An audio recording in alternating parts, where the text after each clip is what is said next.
दोस्तों नमस्कार। आज के इस वीडियो में हम लोग द इंडियन एक्सप्रेस के इंपॉर्टेंट न्यूज़ एंड आर्टिकल्स को देखेंगे जो हमारे बीपीएससी पॉइंट ऑफ व्यू से रिलेवेंट है। देखो, पहला न्यूज़ यह है कि अभी फेज़ 3 का इलेक्शन होने वाला है और कैंपेन ख़त्म हो गया। इसमें टोटल 93 सीट के लिए चुनाव लड़ा जा रहा है। हमारे लिए इम्पोर्टेंस लेवल क्या है इसका? 0, बिल्कुल भी इम्पोर्टेंट नहीं है। ये सब जो केसेज आते हैं इनको भी इग्नोर करके चलना है। हाँ, इनका एग्जाम्पल लिखा जा सकता है। अगर कोई इश्यूज़ आए वीमेन रिलेटेड तो इस तरह के हॉरिफिक इंसिडेंट को लिखा जा सकता है, और क्रिमिनलाइजेशन ऑफ पॉलिटिक्स में इसका एग्जाम्पल यूज़ किया जा सकता है कि किस तरह से हम ये चाहते हैं कि हमारी पॉलिटिक्स, हमारी पॉलिटिकल एरिना जो है वो क्लीन हो, लेकिन वो क्लीन होने के बावजूद भी टेंटेड है। और जब हमको पता लग जाता है कि टेंटेड है फिर भी हम उस पर कार्रवाई नहीं कर पाते, क्योंकि लीगली हम प्रूव नहीं कर पाते चीज़ों को। लीगली प्रूव इसलिए भी नहीं कर पाते क्योंकि जिन पे इल्ज़ाम रहता है उनका पॉलिटिकल क्लाउट बहुत ज़्यादा रहता है। जो पिटिशनर है या जो एविडेंसेस हैं उनके सपोर्ट में, वो बिल्कुल भी स्टैंड नहीं कर पाते हैं लास्ट रिजॉर्ट तक, और अल्टीमेटली लीगली जो एक्यूज्ड है वो बरी हो जाता है। तो ये हमारी क्रिमिनलाइजेशन ऑफ पॉलिटिक्स का एक हिस्सा है। ये रियलिटी है, सामाजिक रियलिटी है, इसको हमको एक्सेप्ट करना पड़ेगा। अगला है IT clause to ensure. MSME पे कुछ न्यूज़ आया है। एमएसएमई पे न्यूज़ हमारे लिए इम्पॉर्टेंट है। हमारे लिए इम्पॉर्टेंट क्यों है? क्योंकि हमारे GS2 सेक्शन 2 का ये एक कोर टॉपिक है एमएसएमई। इसके साथ साथ MSME could be important in your prelims also. अब अगर ये सब चीज़ें हैं तो इसको हम अप्रोच कैसे करें? तो इसका अप्रोच हम लोग एक सिंपल अप्रोच रख सकते हैं कि हम लोग इसकी वेबसाइट पे जाएं, एमएसएमई की वेबसाइट पे जाएं, और सबसे पहले तो हम ये देखें कि इसका डेफिनेशन कैसा होता है। ठीक है, कि तो क्राइटेरिया क्या है एमएसएमई को डिफ़ाइन करने का, कि plant and machinery equipment annual turnover कितना होना चाहिए, तो माइक्रो क्या होता है, स्मॉल क्या होता है और मीडियम क्या होता है, ये हम जानकारी ले सकते हैं। फिर जो एमएसएमई की क्लासिफिकेशन है, जो ओवरऑल क्लासिफिकेशन है, वो बेसिकली इसी डेफिनेशन पे बेस्ड है कि इन्वेस्टमेंट कितना होना चाहिए प्लांट और मशीनरी इक्विपमेंट में। प्लांट मशीनरी इक्विपमेंट में इन्वेस्टमेंट कितना होना चाहिए? 50 करोड़ से ज़्यादा अगर है तो मीडियम है, 10 करोड़ से ज़्यादा नहीं है, अगर 10 करोड़ से कम है और टर्नओवर 50 करोड़ से कम है तो स्मॉल है, और नहीं तो माइक्रो है। ठीक है, दूसरा हम इसके बारे में देख सकते हैं कौन कौन से स्कीम्स एमएसएमई के अंदर चल रहे हैं। तो स्कीम्स की बात करो तो ये जैसे वेबसाइट खोलोगे तो यहाँ पे स्कीम्स नाम का एक है। तो स्कीम्स में देखो, RAMP scheme, prime minister employment generation programme, development of Khadi, marketing promotion scheme, technology, ये सब स्कीम को यूज़ किया जा सकता है। जब भी एमएसएमई का आंसर लिखा जा रहा हो उसमें हम लोग लिखते हैं ना गवर्नमेंट इनिशिएटिव्स लिखते हैं। इस गवर्नमेंट इनिशिएटिव में इन सब इनिशिएटिव्स का हम लोग यूटिलाइजेशन कर सकते हैं। अब एमएसएमई के बारे में और ज़्यादा डिटेल अगर जानना है कि ऐसे क्या क्या चीज़ें हैं जो एमएसएमई को प्रोपेल कर रहे हैं, तो अभी देखो आईटी इनिशिएटिव बहुत सारे हैं, अभी बहुत सारी टेक्नोलॉजीज़ आ रही हैं, लेकिन इन टेक्नोलॉजीज़ का परकोलेशन नहीं हो पा रहा है ना। परकोलेशन नहीं हो पा रहा है कहने का मतलब कि जैसे बिहार में चमड़े का उद्योग है ना। चमड़े का उद्योग जनरली ये टैनरी वाला कानपुर में है, बट बिहार में अगर चमड़े का उद्योग है तो लार्ज स्केल पे नहीं है। इसका रीज़न क्या है कि हमारे पास जो अभी भी टेक्नोलॉजी है वो काफ़ी ट्रिवियल टेक्नोलॉजी है। हम लेटेस्ट टेक्नोलॉजी को अडॉप्ट नहीं कर पा रहे हैं। तो जब तक हम लेटेस्ट टेक्नोलॉजी अडॉप्ट नहीं करेंगे हमारे सिस्टम इम्प्रूव नहीं होंगे। एक बार हमारे सिस्टम इम्प्रूव नहीं होंगे तो हम कितना भी उसमें मेहनत कर लें, कितना भी इन्वेस्टमेंट कर लें, चीज़ें इम्प्रूव नहीं होंगी। लेकिन एमएसएमई में हम लोग नई टेक्नोलॉजी ला के वो सब काम कर सकते हैं। राइट, चलो आगे बढ़ते हैं। अगला न्यूज़ आइटम जो है यहाँ पे, ये बिहार में जो इलेक्शन इश्यूज़ हैं उसके बारे में है। अब चूँकि हम लोग सिर्फ एकेडमिक डिस्कशन करते हैं तो we will limit ourselves to academic discussions only. हम लोग इसके बियॉन्ड नहीं जाएंगे, कंट्रोवर्शियल भी हो जाएगा। बट बिहार की एक रियलिटी है, वो है कास्ट सिस्टम। कास्ट सिस्टम यहाँ पे सारे इश्यूज़ को अंडरमाइन कर देता है।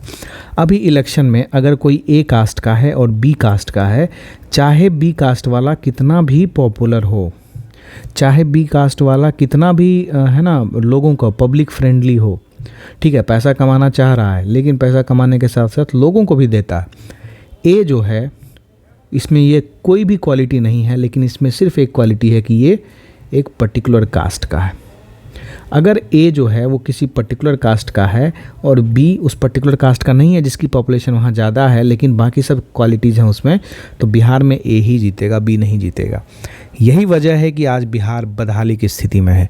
एक भी आईटी कंपनी नहीं है ढंग की, एक भी मैन्युफैक्चरिंग कंपनी प्राइवेट सेक्टर में ढंग की नहीं है। जैसे कोई आयरन एंड स्टील फैक्ट्री है, अगर जमशेदपुर में लग सकता है तो भागलपुर में क्यों नहीं लग सकता है ना।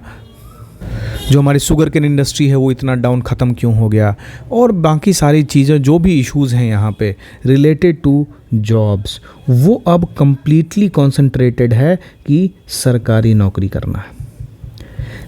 नॉट बिकॉज कि इससे पैसा है करप्शन करना, just because there are no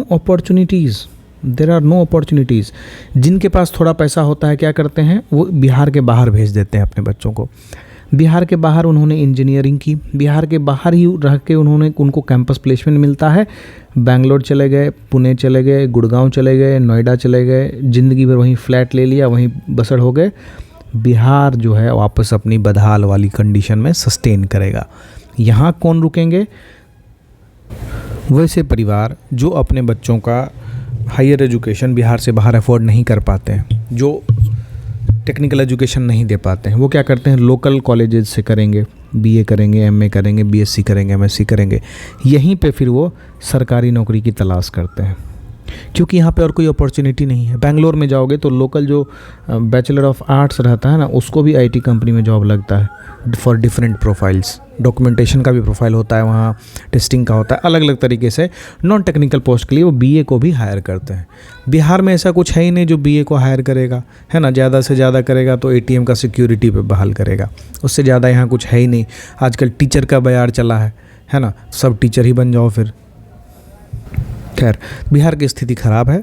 अगर इसको चेंज करना है तो सबको उस कास्ट माइंडसेट से बाहर आना पड़ेगा। ये आर्टिकल वही कह रहा है कि इन्फ्लेशन भी है, जॉब्स नहीं है यहाँ पे, लेकिन कुछ भी कास्ट लाइन को क्रॉस नहीं करता है। अल्टीमेटली जो है वो कास्ट ही है। जो इनहेरिटेंस टैक्स का मुद्दा है, जो रिजर्वेशन का मुद्दा है, वो बिल्कुल ही अपना घर नहीं बना पा रहा है। रीज़न क्या है? देखो, यहाँ पे मैक्सिमम लोग तो रिजर्वेशन मिला हुआ है। अब उनकी रिजर्वेशन को परसेंटेज को आप बढ़ाओ या परसेंटेज को घटाओ, उनको फ़ायदा सिर्फ मिल रहा है 5 किलो अनाज में। तो अब बाकी रिजर्वेशन जो आप सरकारी नौकरी में दे रहे हैं, वो पढ़ेंगे तब तो सरकारी नौकरी करेंगे। उनको पढ़ने का ही मौका नहीं दिया जा रहा तो सरकारी नौकरी क्या करेंगे? तो जो कास्ट लाइन है वो सारी चीज़ों को ब्लर कर दे रही है, और this is going to sustain for another 10 to 15 years as well. अगर कोई ढंग का लीडर, कोई एक ट्रांसफॉर्मिंग लीडर बिहार में नहीं आया जो सारी स्थिति को बदलेगा ज़मीनी स्तर पे। हवाई बातें करने से और सिर्फ रोज़गार देने से चीज़ें नहीं होगी। रोज़गार, सरकारी रोज़गार देना ही सिर्फ सरकार की जिम्मेदारी नहीं है। आज के समय में 1990 में हम लिबरलाइज हुए, है ना। इसके बाद से तुम देखो कितने ज़्यादा प्राइवेट सेक्टर में जॉब आए हैं। बेंगलोर एक रिटायरिंग होम हुआ करता था, ओल्ड एज होम कहते थे पहले उसको, 1990 से पहले। आज देखो वो स्प्रॉलिंग सिटी है, चहकता हुआ शहर है। क्यों? Just because IT sector developed there, और वो आईटी सेक्टर डेवलप हुआ इसी लिबरलाइजेशन के कारण।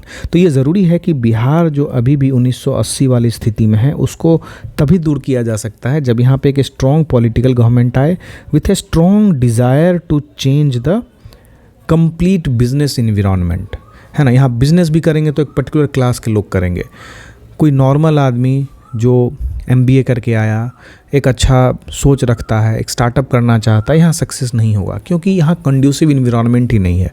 तुमको लोग इतनी बार पूछेंगे कि क्या फालतू काम कर रहे हो तुम, ऑफिस में दिन भर बैठे रहे, तो सरकारी नौकरी करो। देखो वो प्यून है उस ऑफिस में, देखो उस ऑफिस में क्लर्क है, लेकिन किसी ऑफिस का अगर वाइस प्रेसिडेंट है तो उस प्यून और क्लर्क से यहाँ नीचे रहेगा। तो ये बिहार की प्रैक्टिकल स्थिति है। खैर, तो ये बस एक out of the league discussion था। इफ़ यू आर नॉट, इससे आप सहमत नहीं हैं अगर, तो आप इसको इग्नोर कर सकते हैं। चलो अगला हम देखते हैं डिलिमिटेशन। डिलिमिटेशन क्या होता है? तो डिलिमिटेशन एक्सरसाइज जो होता है हर 10 साल पे जो हमारा सेंसस होता है, ठीक है, उस सेंसस के बाद हम पॉपुलेशन पता लग जाती है हमको। इस पॉपुलेशन को अलग अलग रीजन्स में डिवाइड करना, जैसे असेंबली कंस्टिट्यूएंसीज। पार्लियामेंट्री कंस्टिट्यूएंसीज, इन सब में डिवाइड करना है इस पॉपुलेशन को, तो उसके लिए होता है डिलिमिटेशन एक्सरसाइज। तो डिलिमिटेशन एक्सरसाइज इज जो just the redrawing of boundaries of all the constituencies, जो नियर अबाउट इक्वल रहते हैं पुराने से, लेकिन थोड़े बहुत चेंजेस होते हैं depending on the population demographic change. Basically ये इसलिए किया जाता है कि जो भी कंटेस्टेंट लड़ रहे हैं उनको इक्वल या लेवल प्लेइंग फील्ड मिले, है ना। तो डिलिमिटेशन के बारे में हमारे संविधान में क्या कहीं लिखा हुआ है, तो हमारे संविधान के आर्टिकल 82 में और आर्टिकल 170 ऑफ द कॉन्स्टिट्यूशन ये बताता है, पार्लियामेंट को एम्पावर करता है कि आप लोकसभा और लेजिस्लेटिव असेंबली ऑफ स्टेट के लिए एवरी सेंसस के बाद आप एक डिलिमिटेशन एक्सरसाइज कर सकते हैं। एज अ वर्ड ऐसा डिलिमिटेशन वर्ड यूज़ नहीं है, लेकिन उसमें एम्पावर किया गया पार्लियामेंट को कि आप सीट एलोकेशन को रीएडजस्ट कर सकते हैं, और डिलिमिटेशन जो है एक माध्यम है उस प्रोविज़न को एम्पावर करने का। तो जो पार्लियामेंट है वो डिलिमिटेशन कमीशन अपॉइंट करती है। ये डिलिमिटेशन कमीशन जो है इससे पहले 1952 में आया था, 1962 में आया था, 1972 में आया और 2002 में आया। उसके बाद से नहीं हुआ क्योंकि हमने सेंसस को फ्रीज़ किया था जब तक, तो उसके बाद नहीं हुआ। डिलिमिटेशन कमीशन एक्ट जो है 1981 और 1991 सेंसस के बाद हुआ नहीं है, लेकिन यहाँ कमीशन बनाया गया था 2002 में, लेकिन 1991 के बाद से सेंसस हुआ नहीं है, ठीक है। फिर जो SC ST कम्युनिटीज़ हैं उनको प्रॉपर रिप्रेजेंटेशन मिले, उसके लिए भी कुछ आर्टिकल है हमारे संविधान में, and that is article 330 and article 332। ये दोनों आर्टिकल जो है of the constitution provides that refixing of the number of seats that has been reserve for schedule caste and schedule tribes in Lok Sabha and the state legislative assemblies, है ना। तो अब इस delimitation commission में को अपॉइंट कौन करता है, तो अपॉइंट करते हैं महामहिम राष्ट्रपति जी, प्रेसिडेंट अपॉइंट करते हैं। किसके साथ काम करता है ये, इलेक्शन कमीशन के साथ मिलके काम करता है ये। इसमें कौन कौन होते हैं, तो इसमें जो है रिटायर्ड सुप्रीम कोर्ट के जज होंगे, इलेक्शन कमिश्नर होंगे, और जो जिस स्टेट में डिलिमिटेशन, जैसे बिहार में डिलिमिटेशन कराना है तो बिहार के जो स्टेट इलेक्शन कमिश्नर्स होंगे वो इस डिलिमिटेशन कमीशन का हिस्सा होंगे, है ना। तो this is more than enough. इसके बाद हम चलते हैं अगला आर्टिकल क्या हमारे काम का है, हम सिर्फ उसको देखेंगे।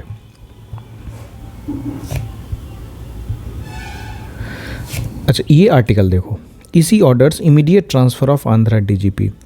इस आर्टिकल को देख के, इस आर्टिकल को पढ़ के क्या ख्याल आ रहे हैं कि इलेक्शन कमीशन ऑर्डर कर रहा है DGP के ट्रांसफ़र का। भाई ऐसा क्यों? याद रखना, जब भी मॉडल कोड ऑफ कंडक्ट लगे, हमने मॉडल कोड ऑफ कंडक्ट को डिस्कस किया था, जब भी मॉडल कोड ऑफ कंडक्ट लगे तो मॉडल कोड ऑफ कंडक्ट लगने के बाद इलेक्शन कमीशन एम्पावर हो जाता है सारे एडमिनिस्ट्रेटिव डिसीजंस के लिए। जो भी सरकार डिसीजन लेगी एडमिनिस्ट्रेटिव तौर पे, वो डिसीजन का अप्रूवल लेना पड़ेगा इलेक्शन कमीशन से, क्योंकि model code of conduct ensures a level playing field. तो ऐसी कोई भी गवर्नमेंट पॉलिसीज़ जिससे गवर्नमेंट में जो पार्टी है उसको फ़ायदा मिले है, उसको प्रिवेंट करने के लिए जो इलेक्शन कमीशन है उनको इस तरह की पावर दी गई है ना। तो ये समझना है अपने लिए।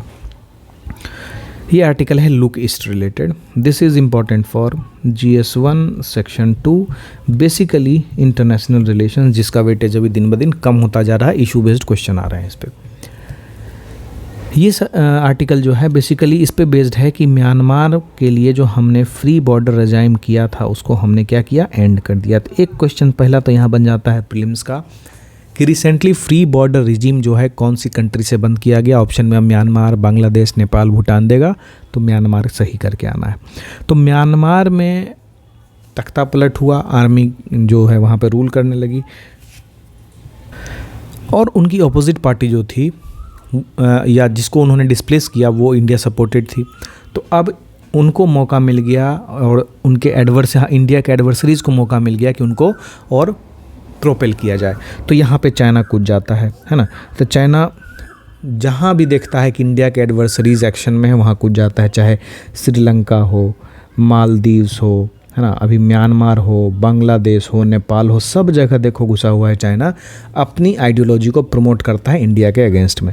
तो यहाँ भी कुछ ऐसा ही चल रहा है, और किस तरह से भारत को अपनी फॉरेन पॉलिसी को और ज़्यादा फ्लेक्सिबल करने की ज़रूरत है और ज़्यादा इंक्लाइंड करने की ज़रूरत है इस आर्टिकल में वही दिया हुआ है। ठीक है, ये जो आर्टिकल है ये लापता लेडीज़ एक मूवी आई है, नेटफ्लिक्स पे है, उस पे एक बहुत सुंदर आर्टिकल है, बहुत ज़बरदस्त आर्टिकल है, ऐसे के लिए बहुत अच्छा हो सकता है, इसको पढ़िएगा। ये क्या है, आपको पर्सपेक्टिव देगा कि किस तरह से हम लैंग्वेज का फ़्लो मेंटेन करते हैं। ऐसे तो लिख लोगे, है ना, लेकिन जो लैंग्वेज फ़्लो मेंटेन करेगा, ज़रूरी नहीं है कि तुम डेटा दो, ज़रूरी नहीं है कि तुम फैक्ट्स दो, लेकिन तुम्हारे आर्गुमेंट्स जो हैं वो तगड़े होने चाहिए। आर्गुमेंट्स ऐसे होने चाहिए कि जो पढ़ने वाला हो वो स्तब्ध रह जाए, वो कन्विंस हो जाए। अब चलते हैं आगे। ये सब आर्टिकल, जो 2 आर्टिकल बोला वो आप पढ़ लेना, है ना। अब यहाँ पे कुछ ऐसा ना, हाँ यहाँ पे ये आर्टिकल अच्छा है, इसमें बहुत सारे हम जो डेटा है उसको पुट कर सकते हैं, और यूथ एम्प्लॉयमेंट, अनएम्प्लॉयमेंट का जो बहुत बड़ा एक मुद्दा है वो हम समझ सकते हैं इसको मोटा मोटी अगर हम इसको समझना चाहें, बाकी तो आपको इस आर्टिकल में मिल जाएगा। मोटा मोटी हम समझना चाहें तो यूथ अनएम्प्लॉयमेंट में क्या हो रहा है कि इंडिया की डेमोग्राफिक डिविडेंड जो है वो अभी राइप है, एकदम पका हुआ है।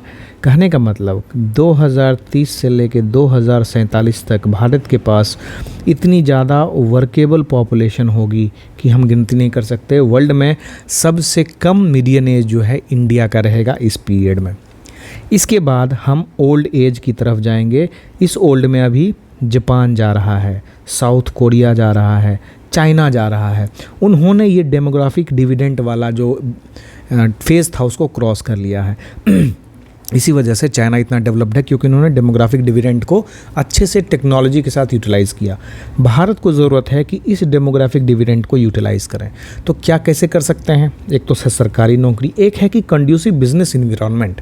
जो हम कंड्यूसिव बिजनेस इन्वायरमेंट दें लोगों को, स्टूडेंट्स को, अगर वो इंजीनियरिंग करते हैं तो उनको जॉब हम मिल जाए, उनको ऐसा माहौल क्रिएट करेंगे। जब बड़ी बड़ी कंपनी इन्वेस्ट करेगी टेक्नोलॉजी में, नए नए बिजनेसेस में, तो जॉब उससे उत्पन्न होंगे। ज़रूरी नहीं है कि सरकारी नौकरी इज़ नथिंग। अगर उसमें जो है ना जो +4% का जो है फंडा वो बंद कर दिया जाए ना तो कुछ नहीं मिलने वाला है वहाँ। तो दिस इज़ ऑल अबाउट कि हाउ यू गेट एम्प्लॉयड। और ये जो यूथ एम्प्लॉयमेंट है अभी सबसे ज़्यादा चैलेंज है जो इंडिया फेस कर रहा है। अभी एक इंडियन एम्प्लॉयमेंट रिपोर्ट आया 2024 का। इसको कौन रिलीज़ करता है? इसको रिलीज़ करता है institute for human development and international labour organisation. और इससे काफ़ी लोगों को बहुत कुछ समझ में आ रहा है। तो उसमें ऐसा क्या लिखा हुआ था, है ना, तो उसमें ये लिखा हुआ था बेसिकली कि 2000, 2012, 2019 और 2022 को वो कंपेयर करते हैं, है ना, और पिछले 22 साल में इंक्लूडिंग कोविड पीरियड किस तरह से अनएम्प्लॉयमेंट की कंडीशन रिड्यूस हुई है, बढ़ी है, उसके बारे में बात करते हैं। तो ये रिपोर्ट हाईलाइट करता है कि major positive developments in the labour market. This is a very positive news. कुछ पॉजिटिव डेवलपमेंट्स लेबर मार्केट में हुए हैं। जो एम्प्लॉयमेंट क्वालिटी है, एम्प्लॉयमेंट कंडीशन इंडेक्स से पता चलता है, उसको ये कहा जाता है कि हर एक स्टेट में कुछ ना कुछ तो इम्प्रूव हुआ ही है। इसके साथ ये भी कहते हैं कि जो एम्प्लॉयमेंट है अब जो है वो non farm income, non farm की तरफ जा रही है, मतलब नॉन एग्रीकल्चर की तरफ जा रही है। अगर हम एग्रीकल्चर डिपेंडेंस ज़्यादा रखेंगे, एग्रीकल्चर एम्प्लॉयमेंट ज़्यादा रखेंगे तो हमारे यहाँ अनसर्टेनिटी ज़्यादा रहेगी, लोगों के पास कंटिन्यूड इनकम नहीं रहेगा। तो वापस से जो विशियस साइकिल ऑफ पॉवर्टी है, जो विशियस साइकिल ऑफ अनएम्प्लॉयमेंट है, वो कंटिन्यू रहेगा। लेकिन यहाँ पे बात कर रहे हैं कि एक स्ट्रक्चरल, जो इकोनॉमी में स्ट्रक्चरल ट्रांसफॉर्मेशन हो रहा है, इसके कारण यहाँ बहुत सारे नॉन फार्म एम्प्लॉयमेंट्स पैदा हुए। लेकिन वहीं अगर फीमेल पार्टिसिपेशन की बात करें, ये एग्जांपल आप किसी भी वेमेन रिलेटेड आंसर्स में यूज़ कर सकते हैं कि जो भी increase in female work force participation जो 24% था 2019 में, 24.5% था, वो बढ़ के 37% हो गया है। And that could be termed as remarkable, है ना। यूपीएससी में भी ऑल इंडिया रैंक 1, 2, 3 सब लेडीज़ आ रही थी पिछले 2 साल से। तो क्यों आ रही थी? क्योंकि सरकार का ओरिएंटेशन ही उस दिशा में था कि हम फीमेल लेबर पार्टिसिपेशन को बढ़ाएं। और जब तक बड़ी बड़ी चीज़ों में हाईलाइट होकर लड़कियां सामने नहीं आएंगी, तब तक बिना इंस्पिरेशन के छोटे लेवल पे ग्रो करना, सामाजिक बैरियर को तोड़ना बहुत बड़ी बात होती है। फिर ये कहते हैं कि जो लेबर मार्केट है वो भी बाउंस बैक हुआ। कोविड के बाद जो ग्लोबल रिसेशन आया, एक ग्लोबल स्लोडाउन आया, उसके बाद से वेजेस में भी काफ़ी इंक्रीमेंट हुआ, जो कि 2019 से 22 ये जो corona and post corona time था, जहाँ पे हैवी कैजुअलिटीज़ हुई थी और मास डेथ हुआ था, इंडस्ट्रीज़ बंद हो गई, बिजनेसेस बंद हो गए, है ना। इसके साथ साथ काफ़ी सोशल सेफ्टी मेजर्स भी लिए गए, जिसका बहुत बड़ा अहम रोल रहा पॉवर्टी और डिप्रीविएशन को कम करने के लिए, है ना। तो उसका रेट यहाँ दिया हुआ है। फिर राइटर ये कहते हैं कि जो अनएम्प्लॉयमेंट है और जो अंडर एम्प्लॉयमेंट है 2018 तक तो बढ़ा, लेकिन उसके बाद से घटने लगा, unemployment and under employment. This is a very good statement, very positive statement that you can use in any of the questions related to employment. ये रिपोर्ट ये भी हाईलाइट करता है कि जो मेजर एम्प्लॉयमेंट चैलेंजेस हैं अभी developments during last 2 decades, that is basically has been aggravated by the pandemic. जो कोविड पेंडेमिक आया था उसके बाद से और ज़्यादा इंक्रीज़ हो गया है। वुमेन पार्टिसिपेशन अभी भी कम है, लेकिन वो लार्जली जो इंगेज हैं वो less remunerative jobs in agriculture, unpaid family work और ऑन अकाउंट वर्कर्स। ये ज़रूरत है कि अभी यूथ एम्प्लॉयमेंट को और ज़्यादा पुश किया जाए, है ना, और ज़्यादा पुश किया जाए। क्यों और कैसे? तो हमको क्या करना पड़ेगा कि हमारे एजुकेशनल सिस्टम में इन्वेस्टमेंट चाहिए। जो अनएम्प्लॉयमेंट प्रॉब्लम है वो एजुकेटेड में ज़्यादा है अनएजुकेटेड से। अनएजुकेटेड तो क्या करेंगे, वो जाके मंथली जो दिहाड़ी वाला काम है, मनरेगा का काम है, वो भी कर लेंगे। लेकिन जो पढ़े लिखे ग्रेजुएट लोग हैं वो नहीं कर सकते हैं डेली वेज लेबर। उनको चाहिए white collar job. White collar job के लिए चाहिए स्किल, जो कि उनके पास रहता नहीं है। तो ये जो रिपोर्ट है ये फोकस करता है कि उन एजुकेटेड यूथ्स को किस तरह से हम एम्पावर करें, जो 2/3 ऑफ द टोटल अनएम्प्लॉयमेंट को में उनका पार्ट है, उसको कैसे हम कम करें। हम पहला तो है कि एजुकेशनल लेवल को हम राइज़ कर दें, ठीक है। फिर जो स्किल मिसमैच है उसको कम करें, क्वालिफ़िकेशन को इन्हांस करें और education, higher level of education को और ज़्यादा इम्प्रूव करें। तो अल्टीमेटली बहुत सारे उपाय बताते हैं कि नीट एग्ज़ाम हो रहा है, उसको कैसे इम्प्रूव किया जाए। फिर जो क्वालिटी ऑफ एजुकेशन है उसको कैसे इम्प्रूव किया जाए, अप्रोप्रिएट स्किल कैसे दिया जाए प्राइवेट सेक्टर के साथ मिल के, है ना। तो ये आर्टिकल बेसिकली एम्प्लॉयमेंट से रिलेटेड है। होप आपको एक अच्छा पिक्चर मिला होगा। अब इसके बाद ये आर्टिकल ज़रूर पढ़ना, तो अच्छे से समझ में भी आएगा।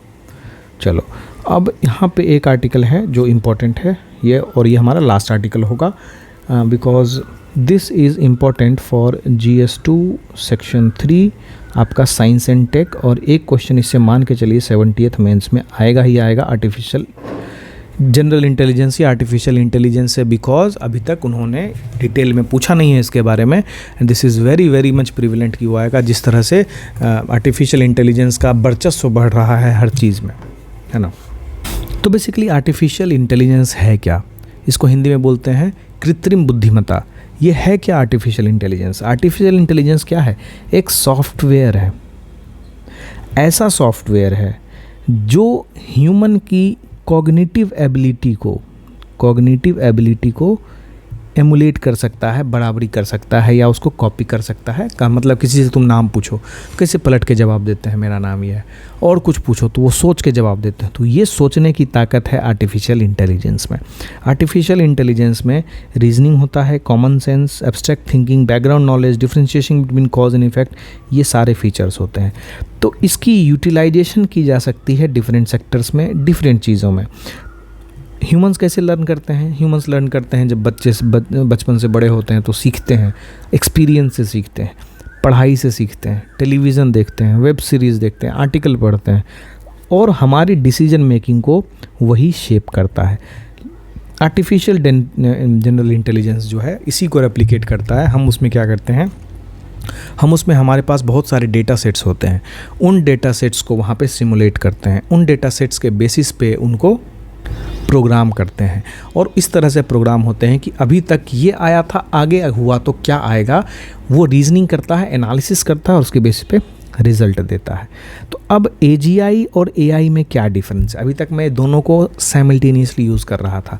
अब देखो, तुम समझो, एक है आर्टिफिशियल इंटेलिजेंस, एक है आर्टिफिशियल जनरल इंटेलिजेंस। तो बेसिक डिफरेंस जो आर्टिफिशियल इंटेलिजेंस और आर्टिफिशियल जनरल इंटेलिजेंस में ये है कि जो मेन डिफरेंस है उसको बोलते हैं हम लोग नैरो AI। मतलब कितनी किसकी स्कोप है और कैपेबिलिटी है, AI क्या कर सकता है और AGI क्या कर सकता है, उसमें क्या क्या डिफरेंस है। मोटा मोटी देखें तो दोनों सेम है, लेकिन और ज़्यादा अगर क्लासीफाई करने की दिशा में जाएं तो AI को हम AI और AGI दो भाग में डिवाइड कर सकते हैं। अब नैरो AI क्या करता है कि ये स्पेसिफिक टास्क जैसे इमेज रिकॉग्निशन है, ट्रांसलेशन है, चेस खेलना है, आउटडोर के में है, आप लोग देखा होगा आजकल फुटबॉल खेलते हुए, है ना, वॉलीबॉल खेलते हुए, तो ये सब काम जो है ये नैरो AI करती है। वहीं अगर आर्टिफिशियल जनरल इंटेलिजेंस की बात करें तो एक जनरलाइज्ड फॉर्म ऑफ इंटेलिजेंस है जो किसी पर्टिकुलर डोमेन से, किसी पर्टिकुलर नीश से रिलेटेड नहीं है, और एक ब्रॉड है वो, ठीक है, एक ब्रॉड फ्रेमवर्क है। तो AGI का यूज़ कहाँ होगा? तो AGI का बहुत सारा बेनिफिट है। बेनिफिट कहाँ है? हेल्थ केयर में डायग्नोस्टिक्स को रीडिफाइन कर सकता है, ट्रीटमेंट प्लानिंग जैसे हो रही है उस ट्रीटमेंट प्लानिंग को और ज़्यादा प्रिसाइज कर सकता है, मेडिसिन, पर्सनलाइज मेडिसिन दे सकता है बाय एनालाइजिंग वास्ट डेटाबेसेस की इन टाइप के ह्यूमंस पे कैसा बिहेवियर देता है, कैसा रिस्पॉन्स देता है और यहाँ पे कैसा देगा, तो उसके बेसिस पे काफ़ी चीज़ें यहाँ पे डिफाइन की जा सकती हैं। AGI could automate various processes and enhance overall decision making, real time analytics दे सकते हैं और मार्केट प्रिडिक्शन दे सकते हैं एक्यूरेसी के साथ। तो ये सब जो है उनकी एडेप्टिव लर्निंग कैपेसिटी का हिस्सा है, इसकी वजह से वो अपने आप को हमेशा इवॉल्व करते रहते हैं। तो जब ऐसी लेटेस्ट और नई टेक्नोलॉजी आएगी तो उसमें स्केप्टिसिज्म तो होगा ही होगा, उसमें कुछ ड्रॉबैक्स होंगे और कुछ एप्रीहेंशंस भी होंगे हमारे, जिसको समय समय पर दूर करते रहना चाहिए जो टेक्नोलॉजी मेकर्स हैं, ताकि लोगों का बिलीफ उस नई टेक्नोलॉजी पे हो। तो सबसे पहला उसका स्केप्टिसिज्म ये है कि the amount of computational power required to develop AGI system raises concerns about environmental impacts, terms of energy consumption and generating e waste. आप बना तो लगे, लेकिन बनाने में जो इन्वायरमेंट डैमेज होगा, जो ई वेस्ट जनरेट होगा, उसकी जिम्मेदारी कौन लेगा, है ना। टेक्नोलॉजी तो आप विकसित कर लेंगे, लेकिन उसके आप बाय प्रोडक्ट्स भी तो देखिए। फिर AGI अगर आ जाएगा तो बहुत सारे लॉसेज होंगे, जैसे कंटेंट प्रूफ रीडर। अब प्रूफ रीडर की ज़रूरत ही नहीं पड़ती है। अब क्या किया जाता है कि अब सीधा कंटेंट को सॉफ्टवेयर में डालो, सॉफ्टवेयर तुमको बता देगा कि इतना कंटेंट AI जनरेटेड है, इतना कंटेंट फॉल्स है, इतना कंटेंट इस साइट से कॉपीड है, तो उसको चेंज करवा लो फिर, है ना। तो एक प्रूफ रीडर जो था उसकी जॉब ख़त्म हो गई। तो इस कारण से क्या होगा कि सोशियो इकोनॉमिक डिस्पैरिटी बढ़ेगी। पावर उनके हाथ में ही होगा जो AGI को कंट्रोल कर सकते हैं, तो AGI जो है वो मालिक हो जाएगा। फिर ये बहुत सारी सिक्योरिटी वल्नरेबिलिटीज़ को भी ला सकता है और गवर्नमेंट की जो रेगुलेशन लाने की ताकत है उसको भी आउटलॉ कर सकता है। जैसे व्हाट्सएप अभी क्या बोला रिसेंटली सुप्रीम कोर्ट में कि अगर आप हमसे डेटा मांगेंगे, पर्सनल डेटा, तो हमको व्हाट्सएप बिज़नेस यहाँ बंद करना पड़ जाएगा, क्योंकि वही हमारा बेसिस है यहाँ बिज़नेस करने का।